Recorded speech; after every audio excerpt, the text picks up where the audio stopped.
नमस्कार मंडळी, कशा आहात तुम्ही? तर आज आहे महाशिवरात्री. महाशिवरात्रीला तुम्हा सर्वांना खूप खूप खूप साऱ्या शुभेच्छा. आजचा दिवस तुम्हाला खूप छान जावा हीच ईश्वरचरणी प्रार्थना. तर व्हिडिओ स्किप न करता शेवटपर्यंत बघा. तर पहिलं तर नाही तर मी देवाची पूजा करून घेतली, देव वगैरे धुतले, स्वच्छ असं हारबीर बनवून घेतलं, फुलं वगैरे ठेवून मस्त अशी अगरबत्ती लावून देवाची पूजा वगैरे करून घेतली. आता मेच्या मुलींना पहिल्यांदा मला खिचडी बनवायची होती. म्हटलं होतं दर्शन करून आल्याच्या नंतरच बनवीन, पण त्यांना ऑफिसला जायचं होतं आणि मला दर्शनला जायला थोडासा टायमिंग होता. मग काय केलं, पहिल्यांदा ना त्यांची खिचडी तयार करायला घेतली. कढईमध्ये शेंगदाणे ना चांगले खरपूस असे भाजून घेतले आणि त्याचा कूट तयार करून घेतला. आता हे साबुदाणे ना मी 1-1.5 किलो रात्रीच भिजायला घातले होते. 2 टायमाची खिचडी करायची आहे, म्हणजे दुपारी पण बनवायची आहे आणि सकाळी पण. तर सकाळचे 2 डबे होते, त्यांच्यासाठी मी पहिली बनवून घेते आणि मुलीला पण ऑफिसला जायचं होतं, तिच्यासाठी पण बनवते. 3 डब्याची खिचडी मी पहिली बनवायला घेतली. मग आता शेंगदाणे भाजून झाले आणि साबुदाणे पण रात्रीच भिजवलेले होते. बटाटे बारीक कट करून पाण्यामध्ये ठेवले, म्हणजे काळे पडणार नाही आहे. तर याचा लगेच मी असा कूट करून घेतला. शेंगदाण्याचा खरपूस असे भाजून असे सालटी निघायला लागली, थंड करून त्याचा कूट करून घेतला. मग मिरचीचा ठेचा पण बनवून घेतला इथं. तर मुलींना ना खिचडी मिरचीच्या ठेच्यामध्येच आवडते. त्यांना हिरव्या मिरचीच्या कापून टाकली का त्यांना बिलकुलही आवडत नाही आहे, म्हणून थोडंसं मीठ घालून ठेचा तयार करून घेतला आणि कढईमध्ये तेल गरम करून घेतलं. आता ना तुपामध्येच खिचडी बनवायची होती, पण काय होतं ऑफिसला डबे दिले की खिचडी ना थंड झाली का ती एकदम तुपकट अशी लागती, टाळूला चिकटतं तूप. आणि मग मुली कशा ना कुठं गरम करतील खिचडी, म्हणून मी शेंगदाण्याच्या तेलामध्येच बनवत असते खिचडी. तर तेल टाकलं, शेंगदाण्याचं गरम करून घेतलं, त्यामध्ये बारीक चिरून घेतलेले स्वच्छ धुवून बटाटे टाकले, परतून थोडंसं मीठ टाकलं आणि हे जे बटाटे आहेत ना चांगले असे वाफळून घेतले. बटाटा शिजत आला का त्यामध्ये लगेच मी मिरचीचा ठेचा टाकून घेतला. मिरचीचा ठेचा चांगला बटाट्याला लागणं असं परतून घेतलं चांगलं. नंतर त्यामध्ये मला जेवढी खिचडी बनवायची होती तेवढ्या साबुदाण्यामध्ये ना मी भाजलेल्या शेंगदाण्याचा कूट मिक्स करून घेतला. नंतर कढईमध्ये मी टाकून घेतला. आता साबुदाणे भिजवल्यानंतर ना शेंगदाण्याचा कूट जो आहे भाजलेला तो ना सेपरेट ना मिक्स करून घ्यायचा, म्हणजे खिचडी जेव्हा परतायला घेऊ ना आपण तेव्हा ती बिलकुलही चिकट होत नाही आहे, मोकळी सुटसुटीत राहते. कारण शेंगदाण्याचा कूट साबुदाण्याला लागला जातो, मग साबुदाणे ना मोकळे सुटसुटीत राहतात. तर टाकून कढईमध्ये मस्त अशी स्लो गॅसवरती जवळजवळ 15 ते 20 मिनटं मी पहिली परतून घेतली.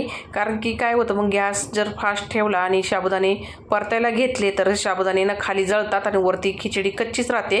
मग परतून घेतलं पहिल्यांदी, नंतर चवीनुसार थोडं मीठ टाकलं. आता बटाट्यामध्ये पण मीठ टाकलं होतं, मग 1 चमचाच इतकं मीठ टाकलं मी.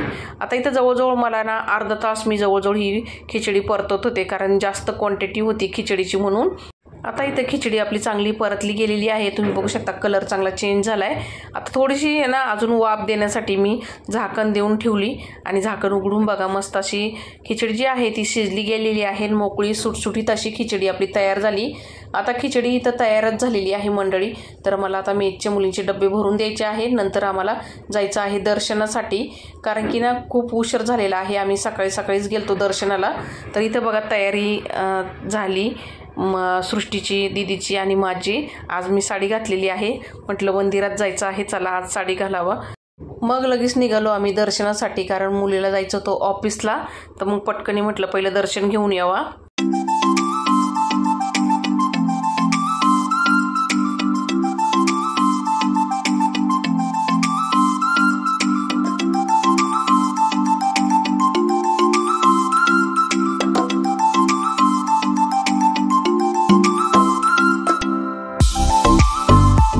तर मंदिरात गेलो ना तर तिथं बिलकुलही गर्दी नव्हती, एकदम सुकून भेटलं.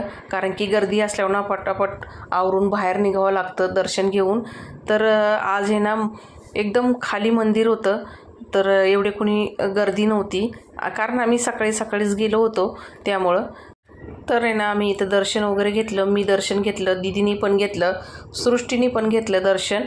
आणि दर्शन घेऊन ना तिथं एक गावदेवीचं मंदिर पण आहे साईडला, आणि मग ना तिथं पण आम्ही गेलो, कारण की म्हटलं चला शेजारीच आहे, लांब नाही जास्त.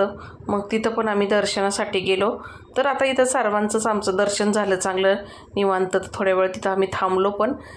तर आज आहे ना महाशिवरात्री आहे, तर सर्वच जण जाणार आहे दर्शनाला. पण ज्यांना कोणाला जाता नाही आलं तर त्यांनी नक्की दर्शन घ्यावं, कारण की मी इथं सर्व ज्या मंदिरं आहेत तिथं जे जे काही मंदिरं होते सर्वांचं आम्ही दर्शन घेतलं आणि तुम्हाला दाखवलं पण आहे. तर मंडळी नक्की दर्शन घ्या. तर दर्शन घेऊन ना बाहेर आलं तर पाठीमागच्या वेळेस मी तुम्हाला इथं ही मूर्ती दाखवली होती हनुमंतांची, खूप सुंदर आहे.